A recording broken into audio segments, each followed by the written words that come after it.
Good afternoon. Yes. Okay. So we are ready to start with our roundtable number 7 under the title Sport. Sport in relation to transhumanism. Specifically, the question is Homo sapiens or cyborg? So sport is a good showcase where we see very good examples around the topic. I want to thank the people who are with us for their presence here and the people who are viewing online. And we're going to start. So first, I want to introduce Dr. José Luis Pérez Triviño. He is professor of law at Pompeu Fabra. He got his master in European Studies at the Universidad Autónoma de Barcelona. He has done research studies in Guajeiro Center for Practical Ethics of the Oxford University and also at universities Heidelberg, Geneva, and Genoa and Cordoba. And he has been deputy director of the Department of Law and coordinator of the PhD in law by the UPF, and he is the coordinator of the Forum on Law, Ethics and Sports, and he is professor at the Real Centro Universitario María Cristina El Escorial, running the International Masters in Ethics and Public Policies. He has taken part in several international meetings, and he has published papers on sports philosophy. Many thanks, José Luis, for being with us today. It's a pleasure to have you with us. You have a very long resume, and we give you the floor.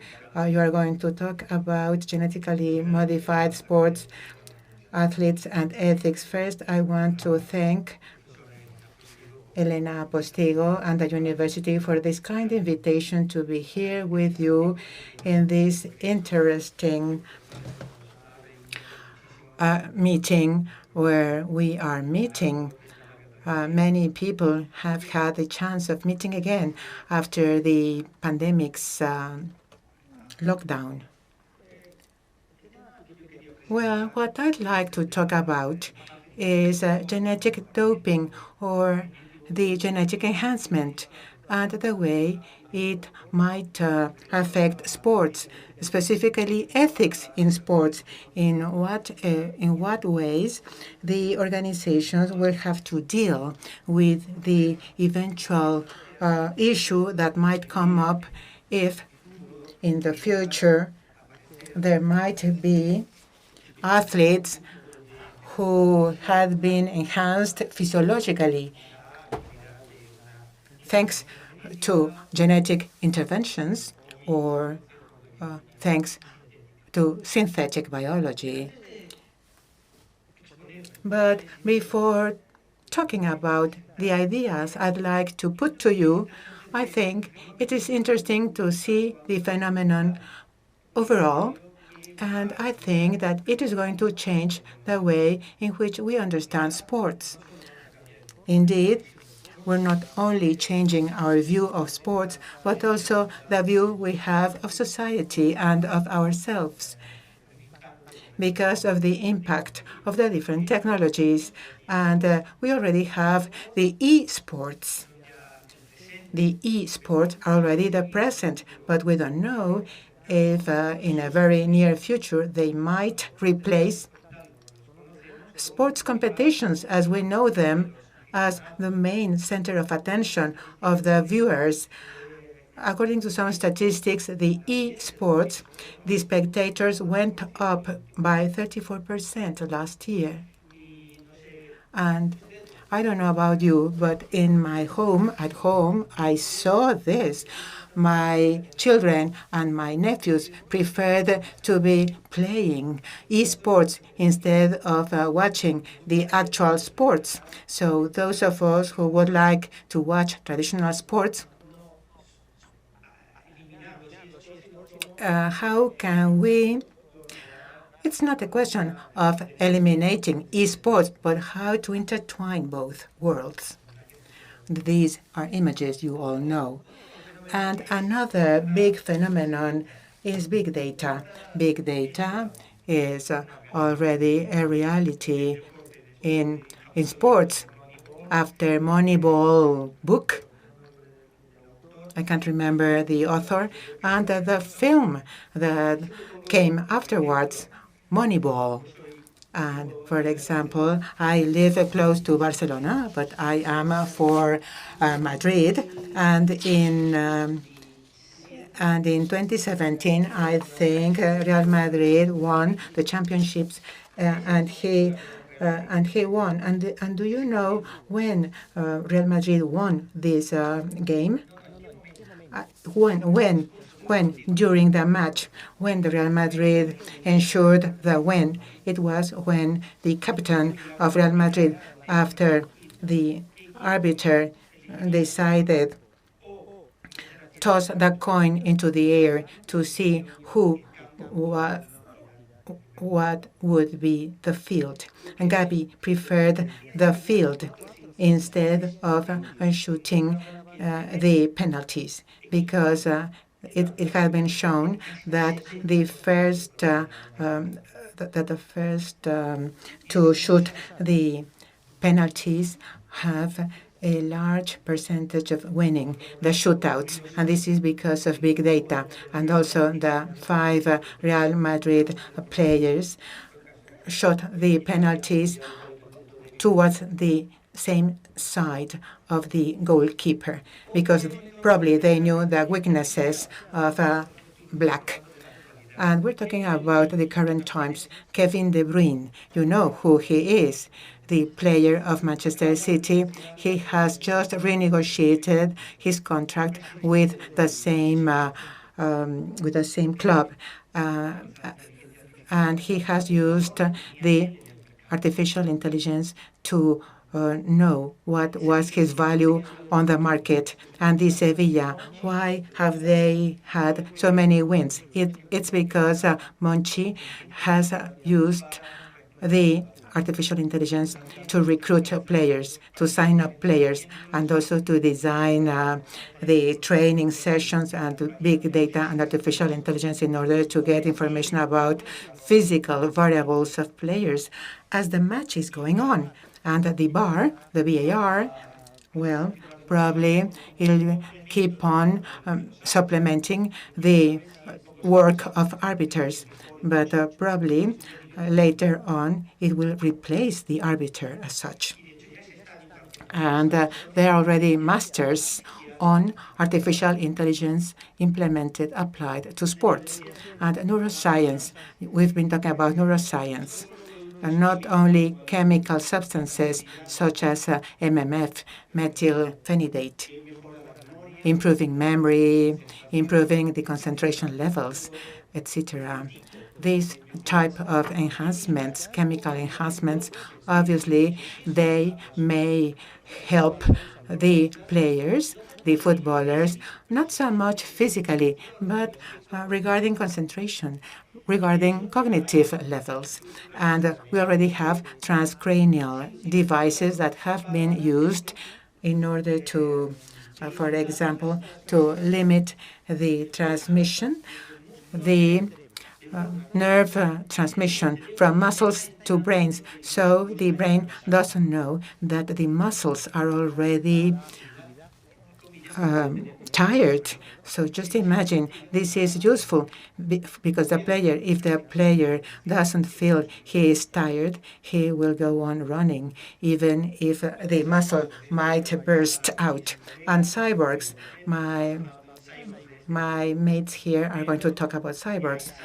There are already cyborgs like Neil Harbisson. Neil Harbisson, he was the first individual in Great Britain, and he is with his identification card with this device. He's the first cyborg with his own identification number. And Pistorius, the first athlete who simultaneously participated in 2 games, in Olympic Games and in Paralympic Games, in both types of games.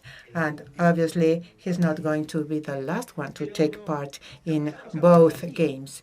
But it doesn't stop here. The convergence between artificial intelligence and robots may lead to a future sport.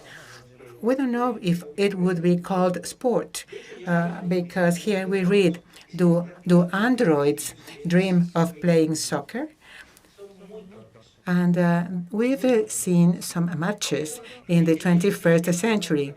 They are not very good at it, but there are people who are organizing the Robo Cup soccer, and they say that in 2050, the robots club is going to exceed any club of natural footballers, of human footballers.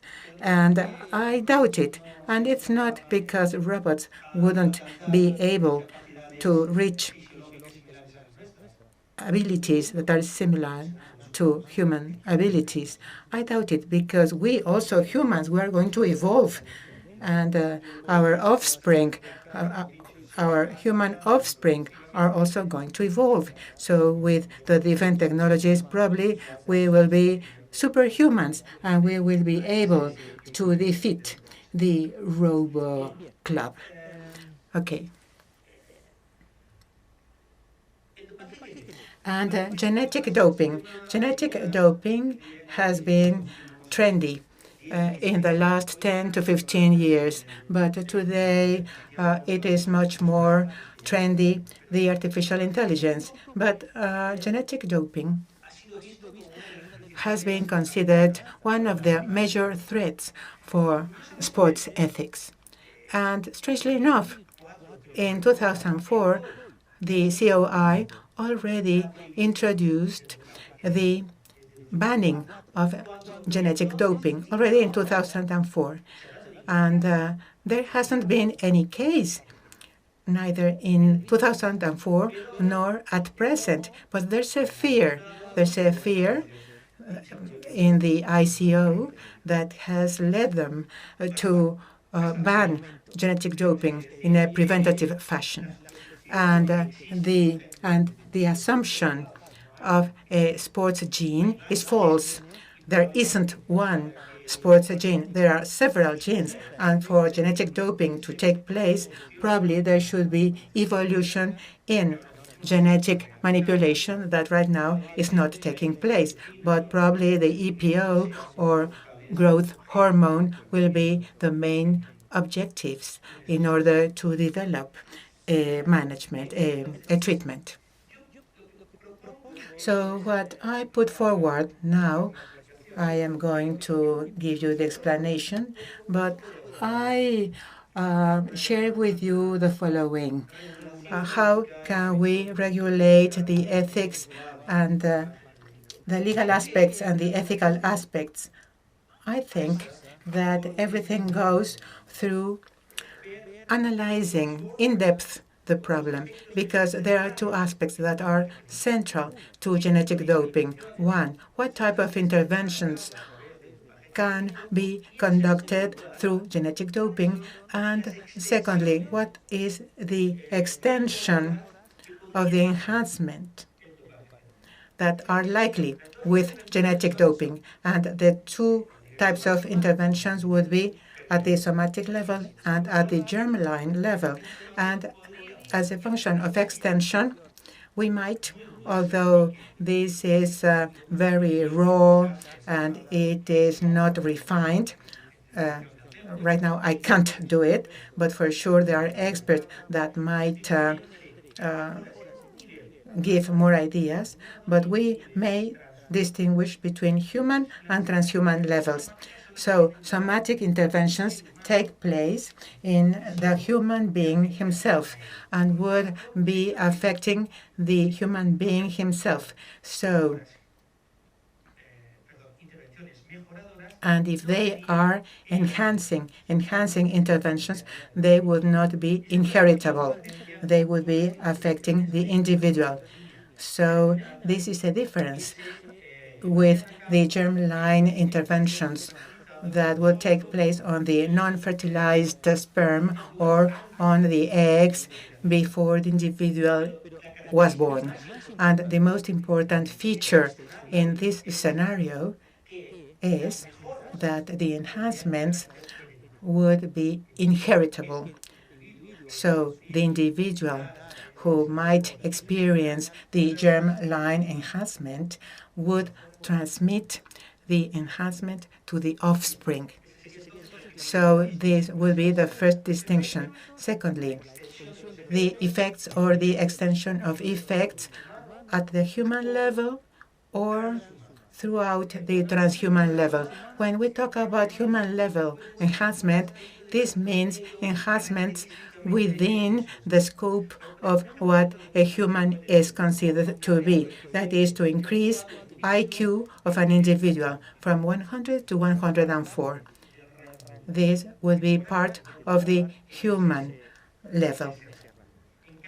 And we would be talking about transhuman enhancements. When we would go beyond that level, we would go beyond 100, we would go to 200 IQ. Certainly what I just said. Here we would have space to go into multiple subdivisions.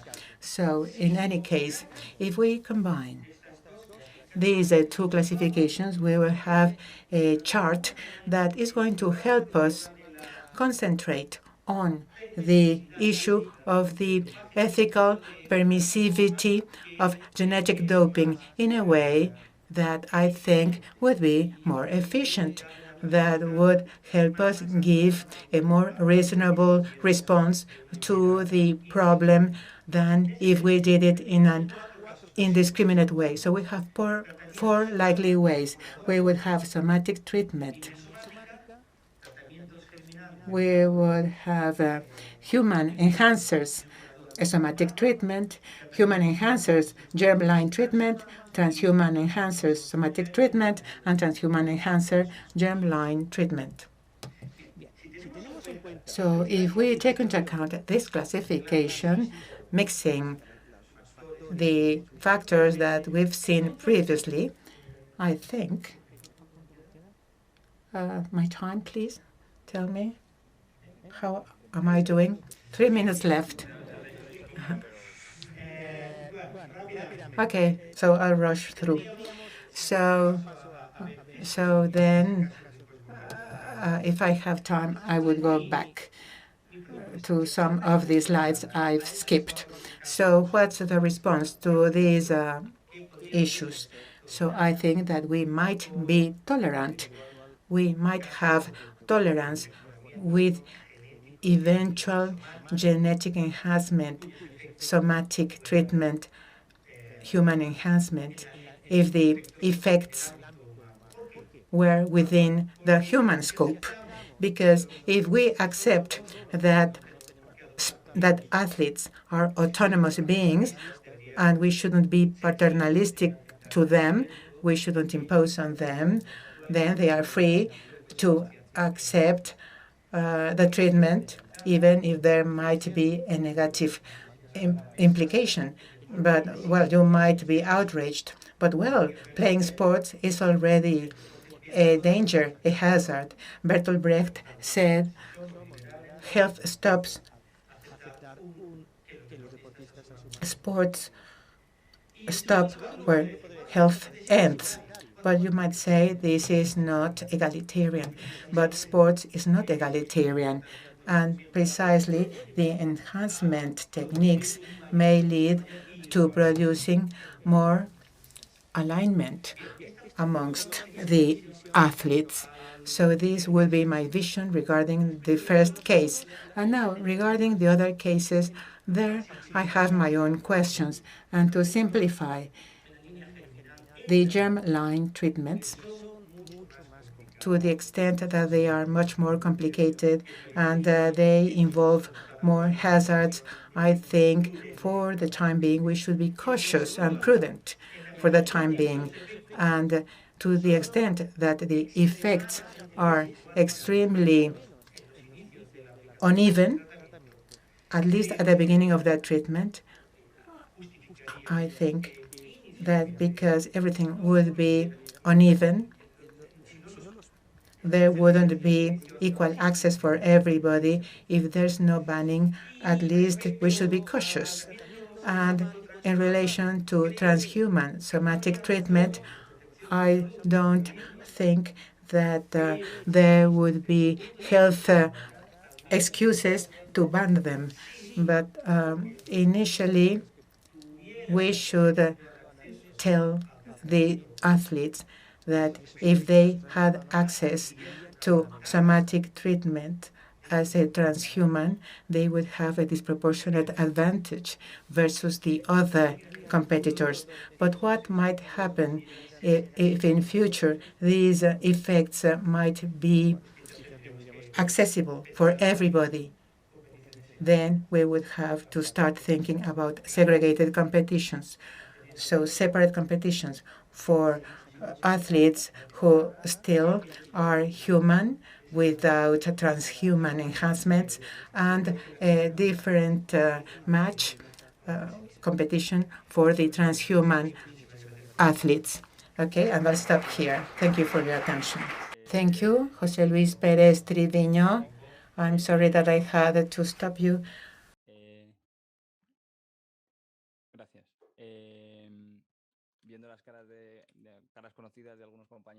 I know some of you. I recognize some faces, so I'm sure that there'll be many questions around genetic doping. And within these lines, on my left, we have Jens Müller, who is a professional of orthopedics. He took his degree in Germany, and he started working for the family company up to 1992. Up to 2006, he has cooperated with Otto Bock as technical director and director of the Academia Otto Bock, and he's been the consultant for the C-Leg. He is a teacher at the Complutense Universidad, at the Camilo José Cela University, the Ausias March Institute, and he also cooperates with the Erasmus program for orthopedic students at the Lisbon Health School. And he sits on the board of the scientific committee of the FEDOP. In 2007, he founded his own company, Jens Müller OPC, devoted to general orthopedics and sports orthopedics, specialized in prosthetics for amputees, offering patients the latest technologies with the right comprehensive advice. Thank you, Jens. I don't know that I had a long CV. Well, I want to greet you. The truth is that we're going to talk about the sports prosthetics, and we are going to enjoy. And we will have to shorten a little.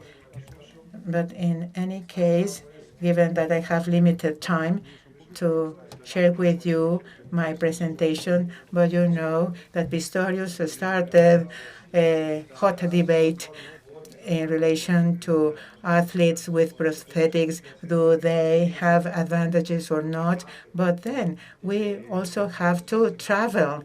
We have to remember that every athlete undergoes training and suffers as any other athlete, and also the disabled athlete has to adapt to her own disability. And here it is here to know that when we are running, we have the shock absorption, the acceleration phase, and the flight phase. And if we are running with prosthetics, then we face much more difficulties.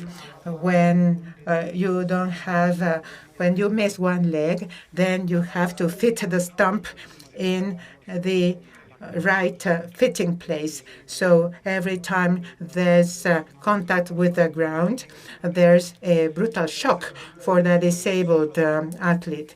And in Athens, for example, I saw Pistorius that he took off the prosthetics after running, and then everything was bleeding. So remember, there's suffering. So there's a friction. There's pressure within the fitting space of the prosthetics. So please realize the suffering and also the dynamic response that we may get from prosthetic feet. Today, we are working with a carbon fiber in order to get a sporting feet with dynamic response, with the right energy accumulation when there's contact on the ground. But these for prosthetic feet are not 100% customized. So we really differentiate.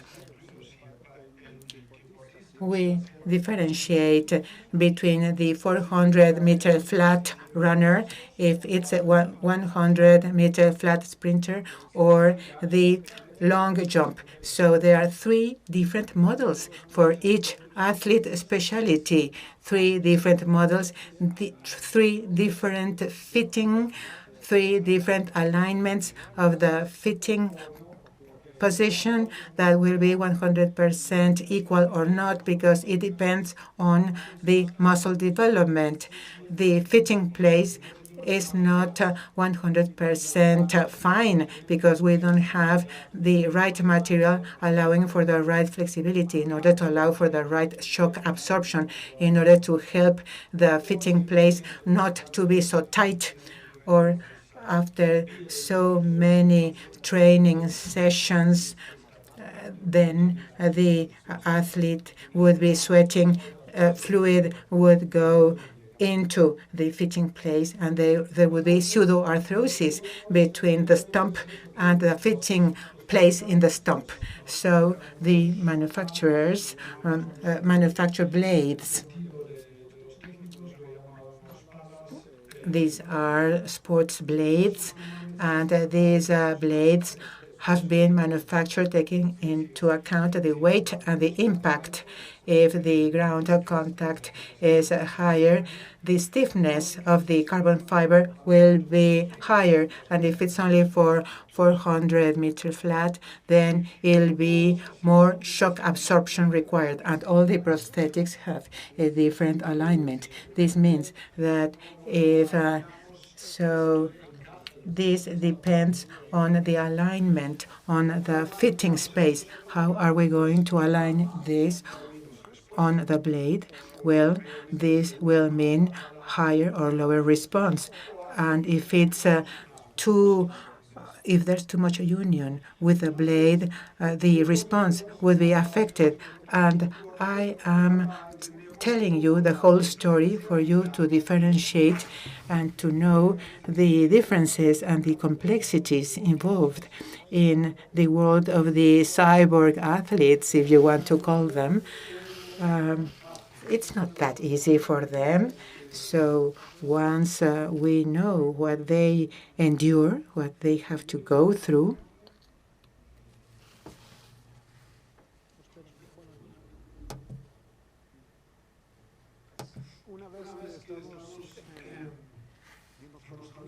so once we get the right fit,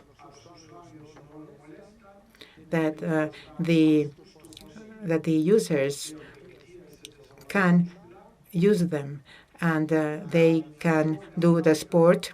The static alignment, if it's achieved, then we go into the dynamic testing. Sometimes we can't do the dynamic testing on the track because we have to do the right adjustments in the lab. The first adjustments are directly done out on the street.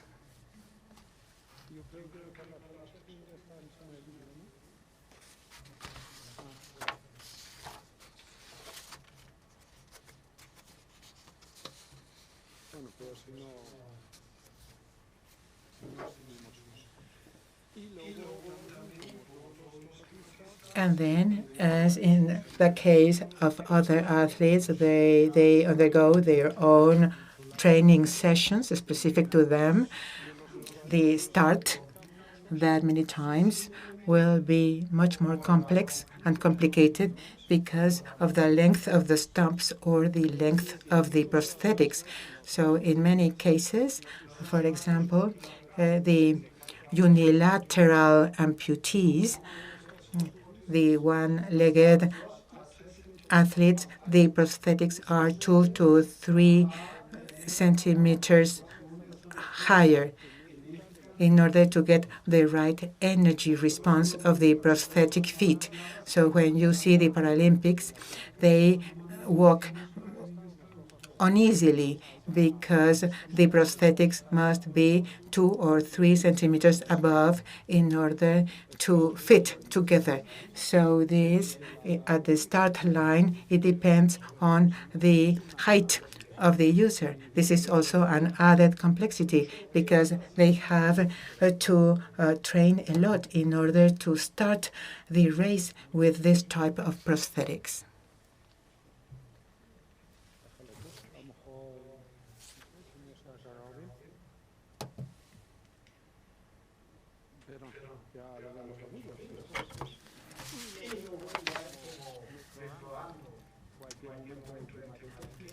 And when we have to improve the technique regarding the prosthetic feet, I don't know whether you've seen that they are blade-like without a heel as such.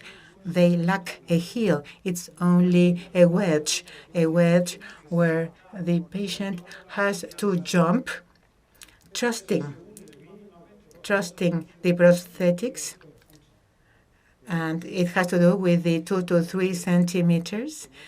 And then there's the impulse, and the athlete must really trust the material, the prosthetic material, because they must trust that it won't break, that they won't hit the ground. And they also need a mechanical knee, especially designed for them in order to give the right impulse that also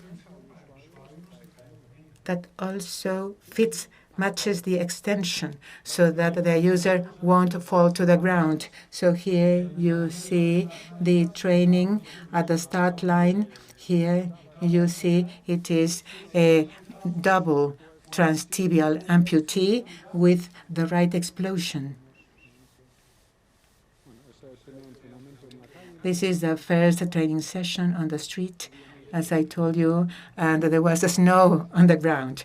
Okay, so even snow. Okay, so you see her, and it's a double transtibial amputee, and when they are quiet, they can't be quiet. They still have to be moving because they are swinging. They are on moving feet, so they can't be still. And this is the footage for you to see that usually on the street with the cleats we can't do the right training. We put the athlete is wearing a type of trainer to be on the street, and later on we go to the track itself. And the start, it's explosive start. You see, the user does it very well, but the takeoff must be really explosive, and it has to do with trust. The right trust in the prosthetics, that the prosthetic material is not going to fail her.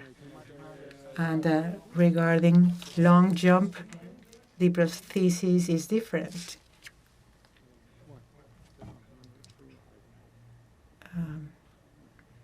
I wanted to show you the long jump. The long jump, different prosthetics, and the stiffness of the foot is different because what we wanted to achieve is a higher flight in order to achieve the right long jump. So then I click on, and then you see how important it is to achieve maximum speed in order to achieve the highest flight possible, just as any athlete requiring a lot of technique. And here we're talking about feet that do not belong you, artificial feet. It's and the reciprocal movement in her is different from our own. To find the right takeoff point, she requires several hours of a training session in order to identify the right point for the takeoff. And now improving on the technique again here.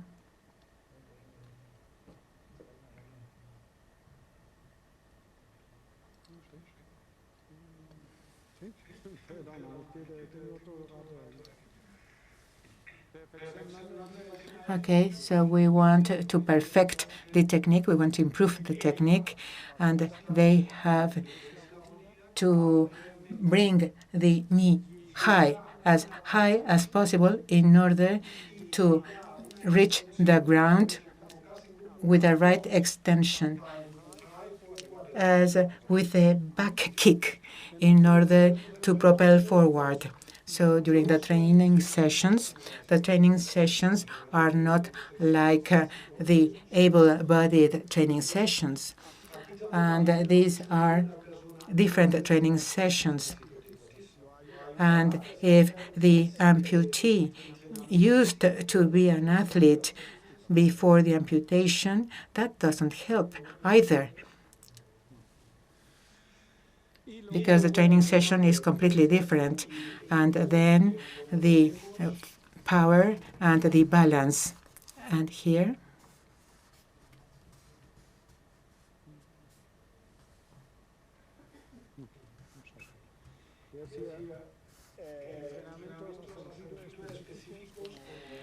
specific training sessions, as in the case of David. He's from Italy. He is not yet federated, but he's not running with us. He still is looking for a federation to play with. He's an amputee, and in order to get the right power, they have to train as close to the ground as possible. With the fitting on the ground, they train slipping, balance on one prosthetic leg and then on the other prosthetic leg. And these exercises are at home or at the training sessions or on the track. I have many videos, and I can't show you all of them. And also the balance, to train the balance.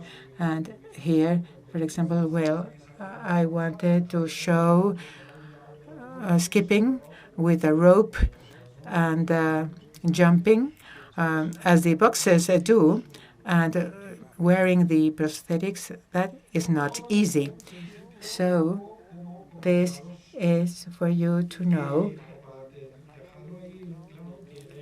that it should be clear that wearing a prosthetic leg is not an advantage.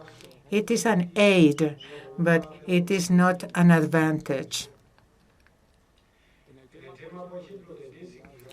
And in this above-the-knee amputation example, apart from these elements, we need the prosthetic knee as well.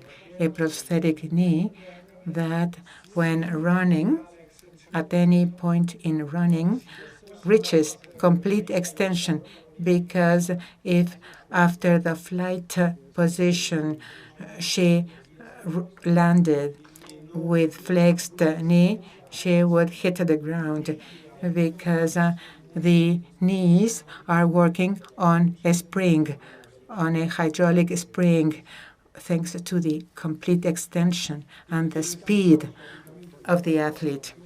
And we need the combination of the prosthetic foot and also belonging to the same categories of weight and specialty.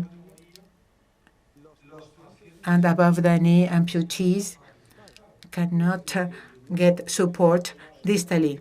They cannot achieve support on the cot femur. They get the support on the ischion. When sitting down, the ischion hurts, and it is there, the support. And at the impact point, it's like hitting on the ischion, as when you are sitting on the chair. So it hurts. And some of them, after some time, they have callus here. They have hard skin in that area, calling our attention.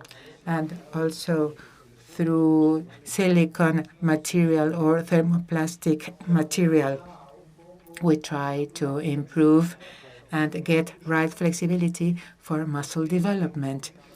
But usually, each athlete will develop hamstrings.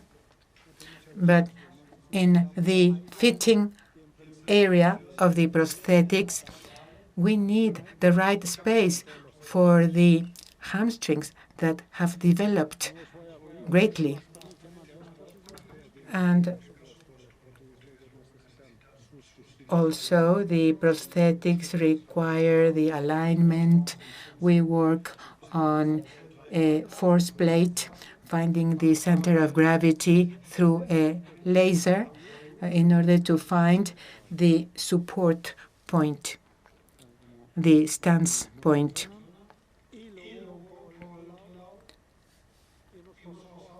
And then we go now to a different specialty. Each competition requires a different type of prosthetics. For example, I have the triathlon boy. He's an athlete. He's a world champion because he needs prosthetics for the 3 specialties in triathlon. The most important thing in triathlon is the transition of one prosthesis to the next one. When he's out of water, the time lost won't be recovered when running. If it takes 10 seconds to wear the next prosthesis, this means 10 seconds lost. So each prosthesis requires a specific prosthesis, and the change must be made in no time. So it is here where we still have a long road in order to achieve cyborg athletes. Cyborg athletes are not with us for the time being because we are helping them with prosthetics. They are aids, and some do it very well and become medalists, but with all the difficulties they have endured, and each prosthesis must be customized to each athlete and to each sport specialty.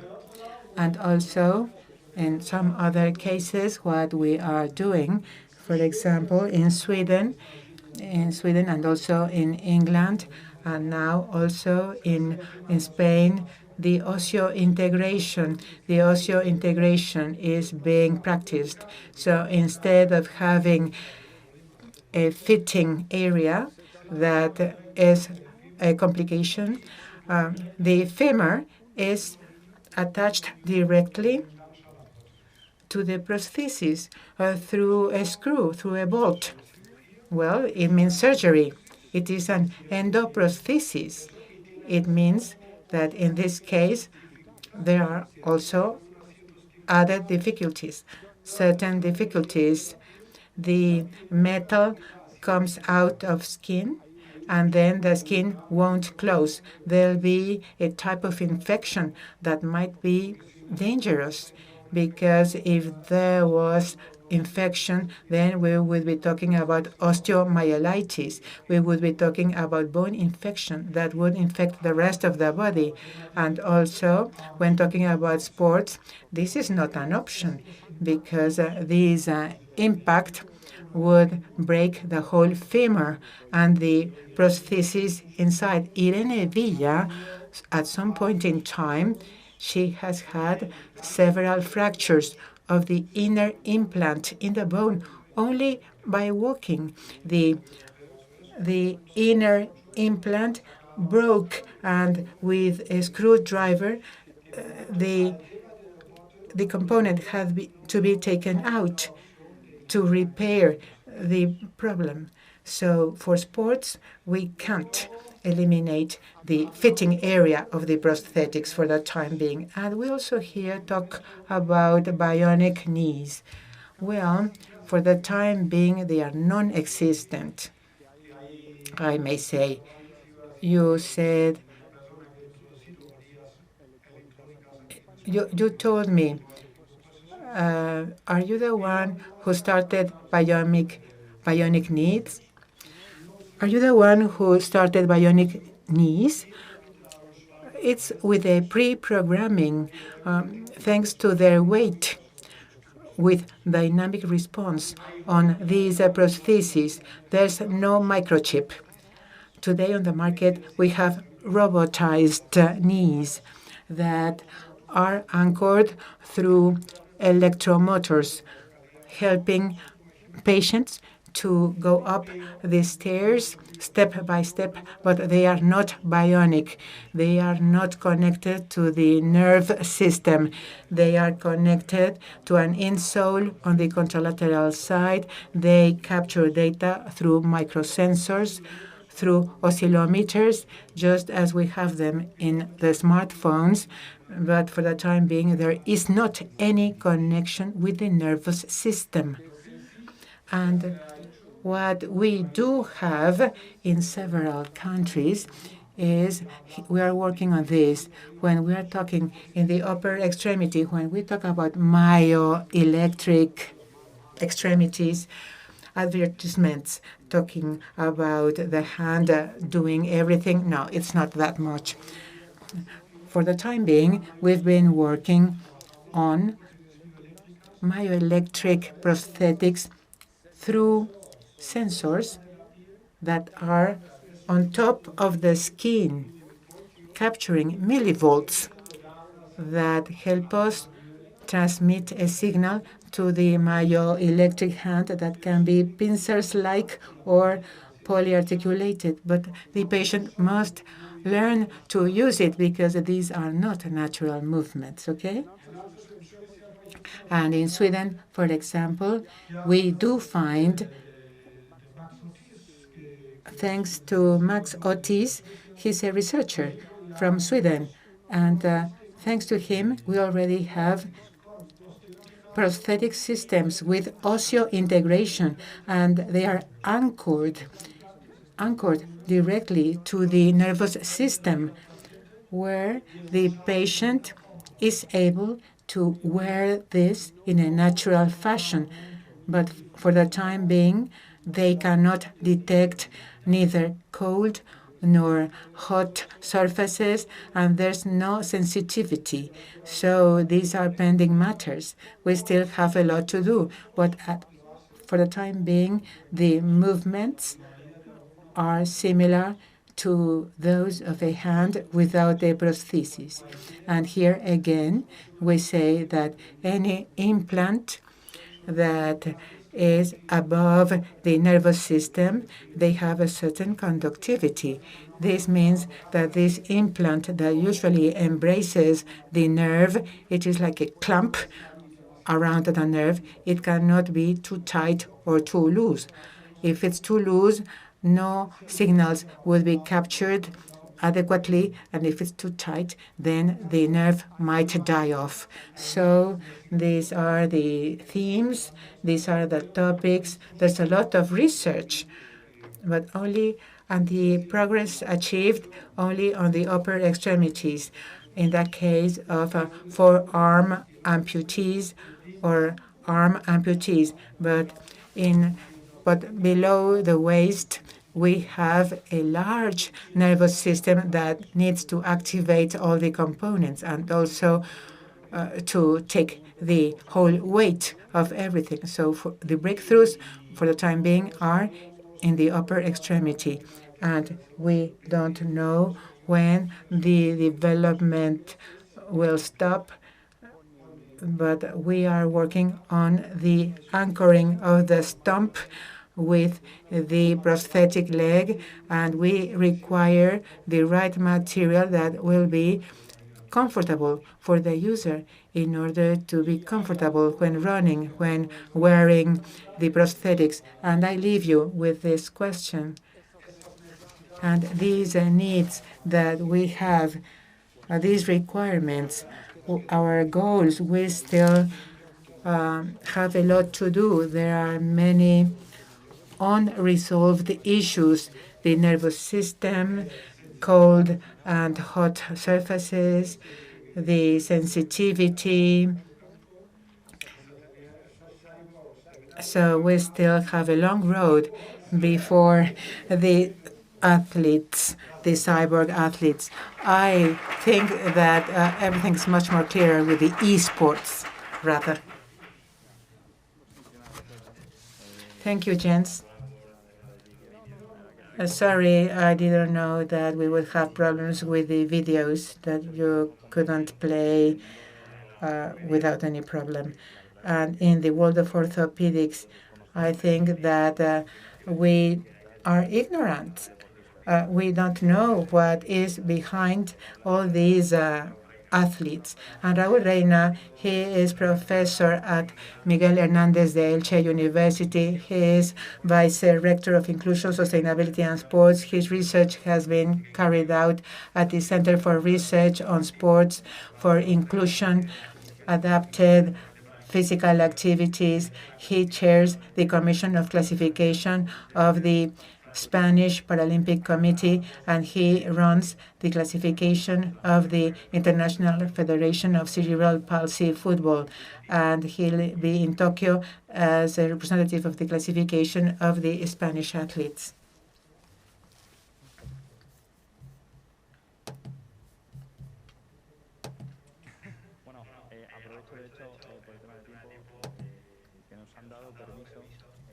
We got permission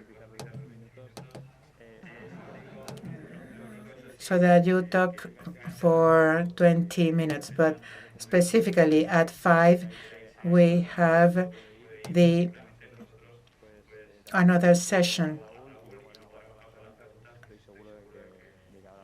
And after Raúl Reina, there will be questions here in this room.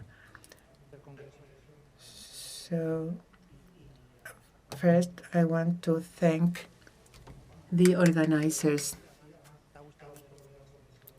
It is very good to be here.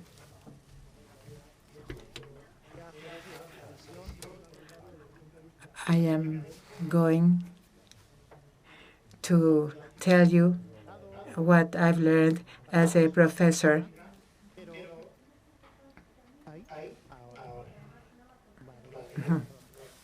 Thank you. There are different roles in the classification. So I am going to talk about 3 aspects in this transhumanism speech.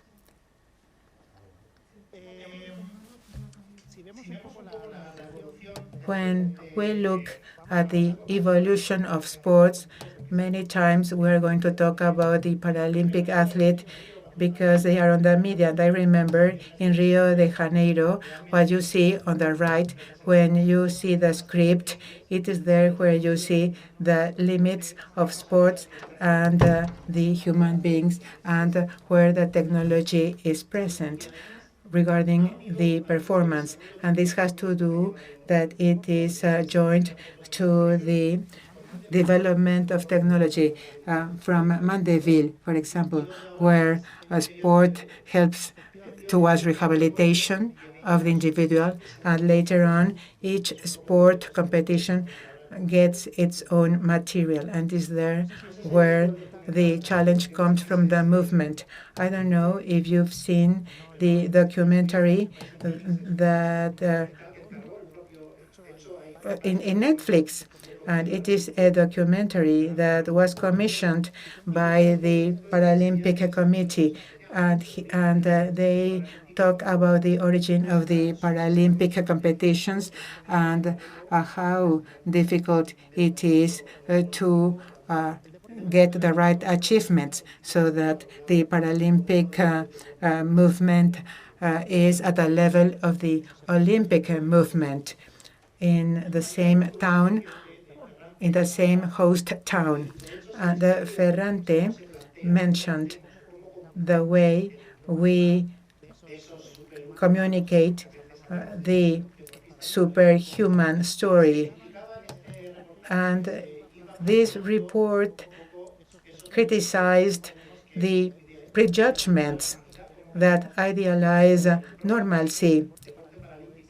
And the Paralympics want to inspire the world in spite of disabilities. We want to get achievements. And there's this duality stating that disabled people are different from non-disabled people. And this goes against inclusion. This goes against equity. And this has to do with what I am going to talk about. Here we have one of the best ads. This one from Samsung. It was for London Games. It's on YouTube. And sport doesn't care who you are. And this has to do with what Jens said.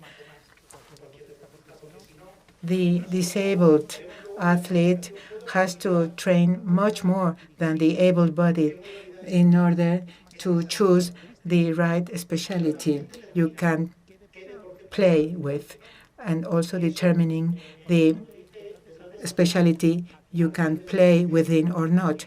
And this is why the video states it's not for everybody, because it has to do with different capabilities, the social impairments, and the eligibility. And Howe, Howe, who adds philosophy, he has been telling us that this black and white snapshot in the 70s, in the 80s, in the 90s, when increasing the opportunities for participation of disabled athletes in Athens, in Sydney, we already started seeing it is a sports subject to commercial interests, and at the end of the day, it is a product that has to be exploited and is subject to sports that are subject to economic interests. And humans are entities. Channel 4, Meet the Superhumans. It is in the United Kingdom, and these broadcasting TV states Meet the Superhumans.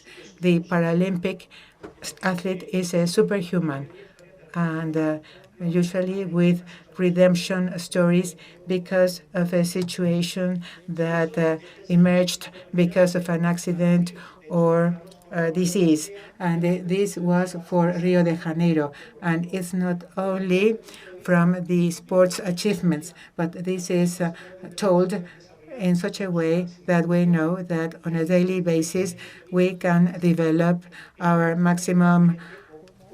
And here you see through Yes I Can, through sports you can get a better fulfillment.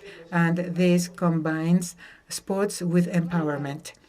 But certainly when we reach top-level athletes throughout history, there have been different cases of athletes with a certain type of disabilities. And the discussion reaches us with technology, and it belongs to the last decade. Just imagine, starting in 2004, gymnasts, water polo, football. We've had archery, equestrian, table tennis, swimmers, archery.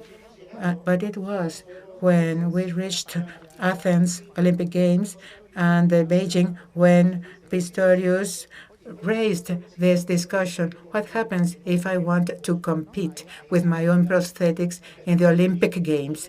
And then there were a number of surveys and studies, and Jens is the authorized voice, I know. But there's another case that is not Pistorius, but it is Marcus Rem, who jumps over 8 meters, and he is a unilateral amputee, unilateral transtibial amputee, and it is there with Marcus Rem. It is there with him where there was a discussion whether he should be allowed or not.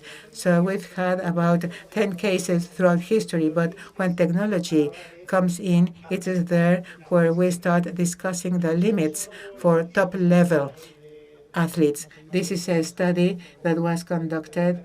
The Oscar Pistorius was studied there, although it was not mentioned, and Oliveira also took part in order to evaluate the maximum speed of the race, the kinematics, different parameters, and it was achieved by studying the dynamic movements, the dynamic response, and physiologically it was seen that there might be a different metabolic response. And Pistorius was allowed, he was permitted to compete in London, but it is complex to work with two prostheses. What happens when an athlete comes and wants to run with one single leg with intact knee? It is a case of Marcus Rem, and he was in the middle of the discussion. There's this survey, this study in 2017, and it is there where they started saying that in unilateral amputations there's a higher mechanical efficiency because of the dynamic behavior of the prosthetics when jumping in the long jump. There's one jump. So what happens when the storage of energy, the dynamic behavior, what happens when it exceeds the natural abilities of a non-prosthetic leg? That's the point of the discussion. So the study, I invite you to read it here on this chart. You see the unilateral amputee below the knee. The behavior in the shock absorption and in the energy storage is really higher. And this is why we who belong to this world, the British Journal of Sports and Medicine, it is worth remembering the editorial article. Should we allow Marcus Rem compete in the games? This is a 2-page editorial article, and they asked, do we have to let athletes who require available high-performing technologies participate in competitions? Biomechanics of technologies used, can they be so different that we may ask if they are practicing the same activity as their competitors? Is equity and dignity of the human being at the service of including any athlete requiring technological material in the Olympic Games? Or is it that Paralympic athletes are the second best and the true elite athletes compete in the Olympic Games? So then there will be the true elite athletes and the second best. So it was Pistorius who really started this big discussion and how worked on this cyborg and supercrip Paralympics technology and the empowerment or disempowerment of disabled athletes. Probably this means limitations instead of an enhancement. Probably we are growing limitations. And if we go to the current rule, just take into account the Rule 634, World Athletics 2020, what assistance is considered. Aid. The The use of any mechanical aid is permitted unless the athlete The use of any mechanical aid is not permitted unless the athlete may establish the reasonable probability that using this aid will not give him a general competitive advantage over the athlete not using that aid. So if we go to para-athletics, when we see Sarah, I went to do the right classification of Sarah and the British athlete and Richard Whitehead. I couldn't remember the name. And then I had to evaluate them. I had to evaluate the maximum height, the MASH. The 2 to 3 centimeters are very important. And to recalculate the dynamic movements means that Sarah had to change the prosthetics, had to adapt the technique even when jumping, and also adapting to lumbar impact. And logically, there's also economic impact, technological impact, the equipment impact, and also the health impact. So we read that materials should be commercial and available for every athlete, devices that are that have been devised to help compensate the disabilities. And here we have also another case on the table. On the 28th October, TAS said Blake Clipper, a double amputee, a similar case, just as Pistorius, was not permitted because it was said that he was taller than the other athletes. So the discussion is always around the prosthetics. So this takes me to the classification, and the classification is here. So what is the classification? The classification means determining what athlete has an eligible impairment. It's an ugly name that allows her participation and that he has a talent that helps him to aspire to win a medal. And an athlete is subject to a number of factors based on the environment, the task, and his own personality, and it's specific to each competition.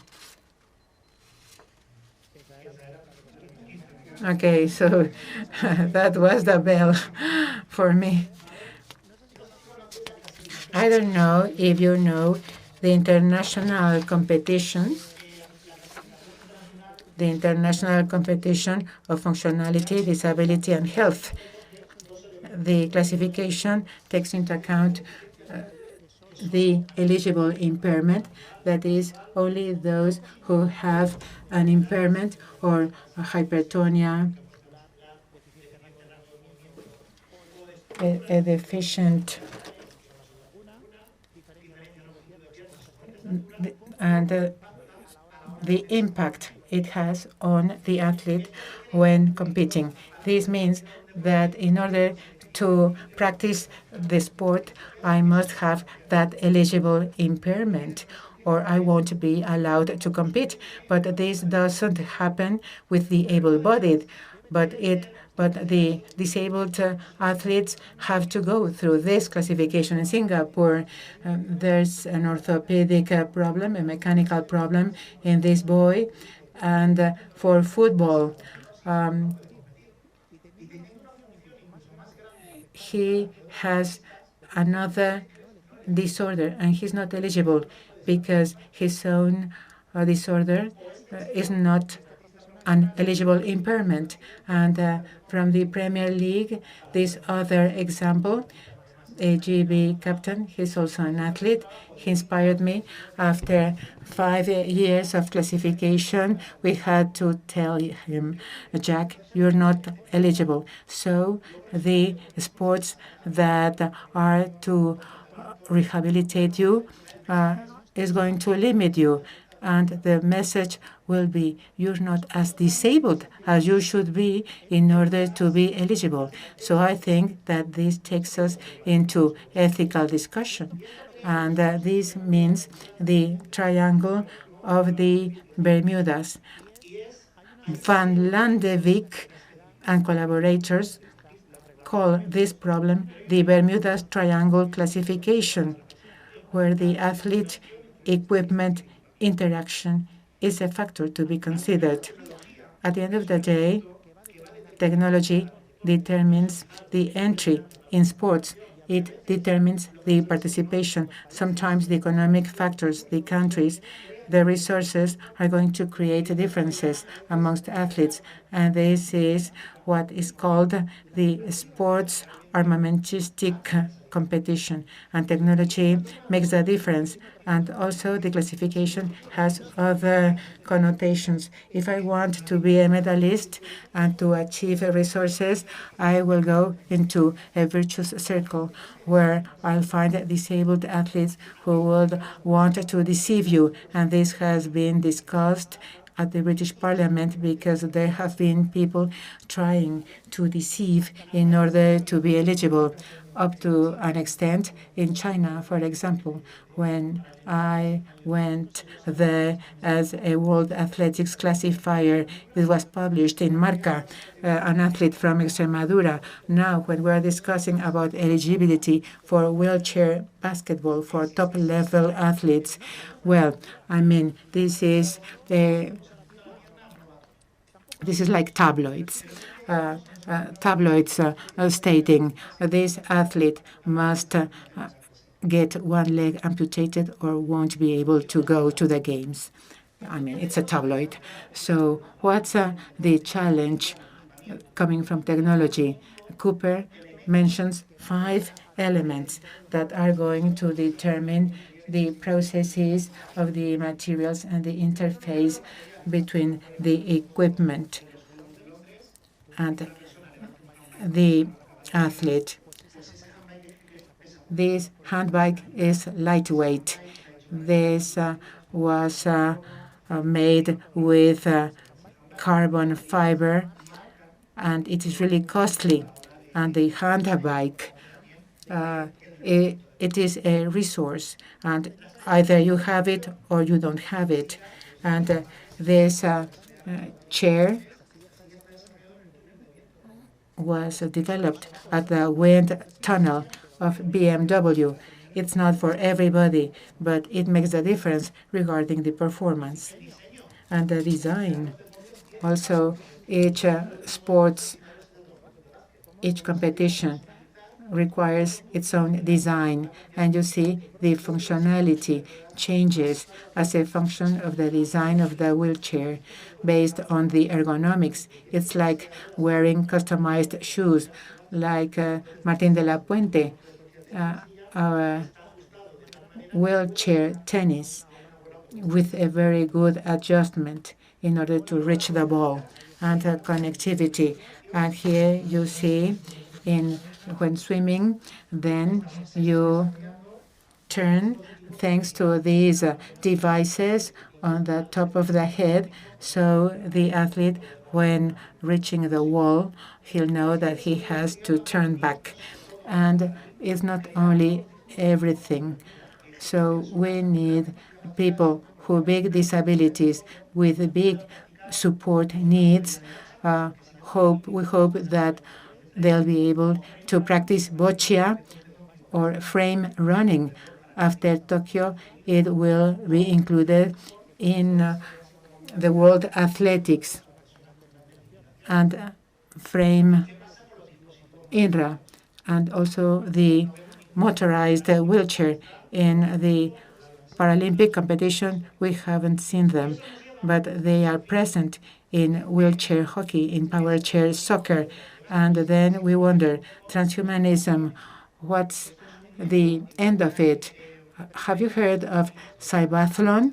Just as there are awards for Formula One, there's awards for the designers.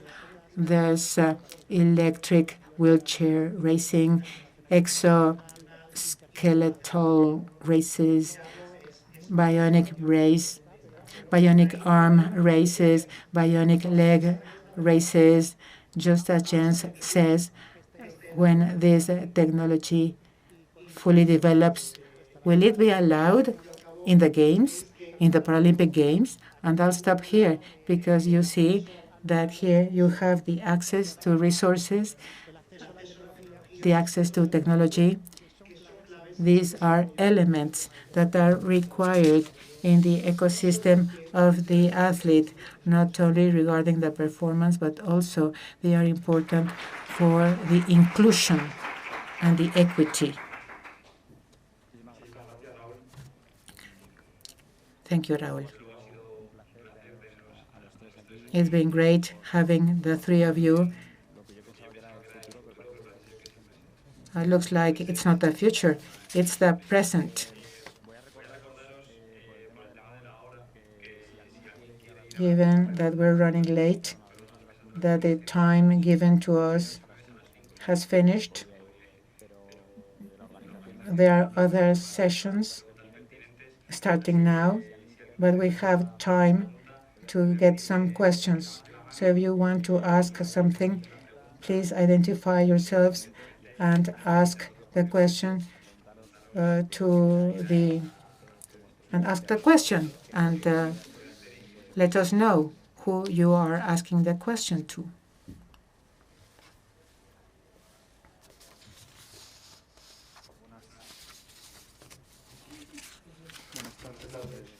Good afternoon. Thank you for your three presentations. My question is for José Luis Pérez. You've mentioned the doping and what are we going to expect from genetic doping, somatic treatments, and within the four examples you mentioned, will you favor or would you be against genetic doping?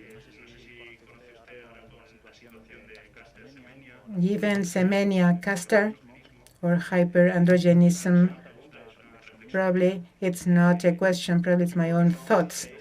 I think that we are going against the future. We're talking about athletes who were born that way, and because of their physiology and because of the rules and regulations state the way they must be.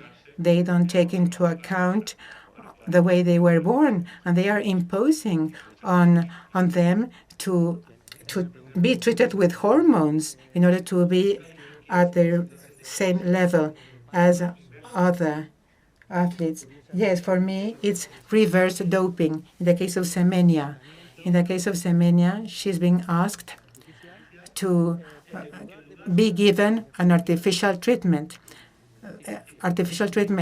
that is not increasing her physiological possibilities. This is to reduce the nanomoles. So it's paradoxical because the big concern of the sports organizations is health, I wonder. So if they have to go through hormonal treatment, then it means that they are meddling in the privacy of the athlete, her fundamental rights, and also meddling with the physiology, reducing her abilities. So it's shocking. This is why I think that when the European Court of Human Rights hears this, the failing will be against. And this means the big issues with sports. And Raúl has also touched on specificity. This may seem okay But it's not okay because it would be sports with specific rules and regulations given the activity it supports. But it shouldn't be going against the rights of any individual, the rights of any athlete. And this is one of the big challenges in relation to the future in order to make compatible the specificity of sports with the rights of the athletes. And a last question for Raúl Reina. As a classifier, have you ever found, well, I don't know the process of classification, but at the time of have you found ghosting when competing? When these athletes are competing, have you found ghosting? Before Rio de Janeiro, different classifiers, we were called, probably you've heard of Marco Bernardi. This is so physiological. It's a physiological event. At some point in time, we, as a classifier, we don't do the assessment of the equipment. We don't assess the equipment as such. We don't assess the outfit. We assess the way they sit in the wheelchair, if they are wearing a strap or not. Little by little, there's concern on the part of judges regarding the technical aspects because there may be a risk on health because of the ghosting techniques, a risk for health in order to boost physiological response, as with botulinum toxin intramuscular. Today, it can be orally given in order to reduce spasticity, and we can't control everything. Boosting, are we going to create protocols to check the outfit, the girdle, the way you kick? And there are some practices that are harmful for the individual themselves. And I've found some type of misrepresentation. They wanted to malingering, type of malingering, in order to make us believe that they have ataxia, to make us believe that they have spasticity. But boosting, I haven't found boosting because it's not in our protocol. We don't check the outfit. We only check, as in SARA, double amputees. We measure the MASH so that the prosthetics comply, because as Jens told us, the prosthetics are different for the different athletics competitions, 400 meters, 100 meters, long jump. And boosting, yes, it's a concern now because it's hazardous for the health. Any other question? Can you hear me? Fantastic. Well, I want to congratulate you, and I want to thank you for the very elegant and excellent papers presented today. And in my case, I belong to the Paralympic movement. I'm the sighted guide of a blind athlete, and I've been moved by your papers, especially with that of Jens. In terms of amputees, I see some differences. I see some benefits in relation to the type of amputation of the athlete and the type of prosthesis worn. And my question has to do with the following. I know there are prototypes for trainers, and this may be extrapolated for Tokyo. I've tried the prototypes, and I ask this question in relation to the biomechanics of the trainers, they might be technological doping, because in the last few days there's been discussion about whether it's doping with these technological shoes. What he thinks about the sports material developed for Tokyo. I think that Raúl mentioned this very well. It has to do with economics. It has to do with money. In Athens, for example, when people from South Africa came with prostheses that it was a kind of a stick, they came to Athens because in this way they get a better product back home in order to improve their lives back home. And what Raúl has just said, Sarah, for example, she's going to Tokyo, but she had to get leave from work in order to train. So really, we don't have scholars for our athletes, so they can't live without leaving their day job.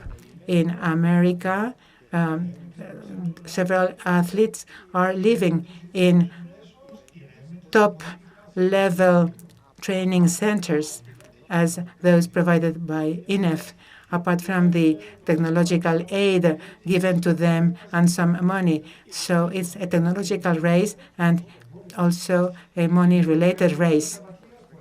And in terms of trainers, yes, it's been mentioned to me. It's about the same.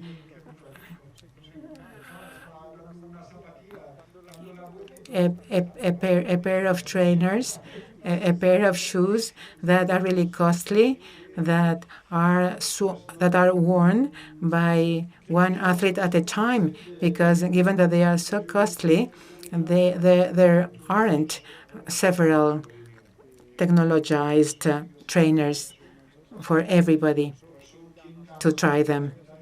So in Paralympics, you have the medalists. They come from United States, China, Germany, Spain. Yes, several times we get medalists, but in any case, it's going to be difficult to have a medalist from Africa. I don't see it because they can't they can't afford it. Pistorius from South Africa, from a family that supported Pistorius throughout his life. But without money, impossible.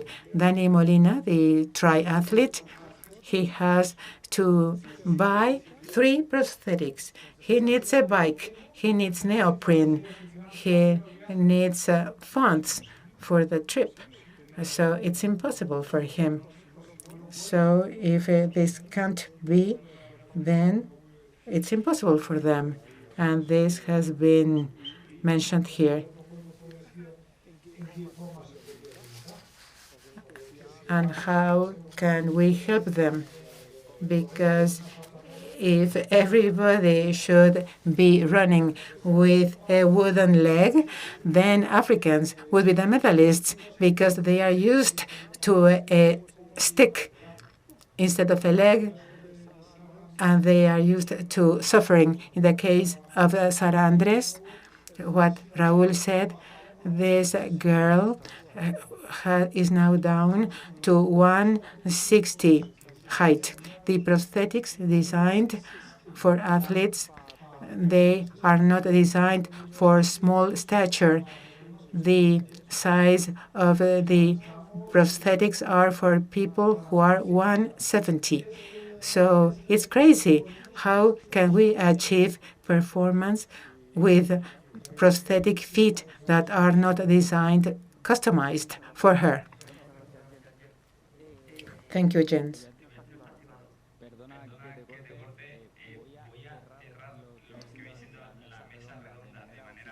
I have to close officially this round table now, and because of technical situations, They need the equipment of this room in order to get another session. So we want to thank you. We want to thank all the people following us online. We want to thank the three guest speakers for what you've shared with us, which has been exciting. Muchas gracias. Gracias.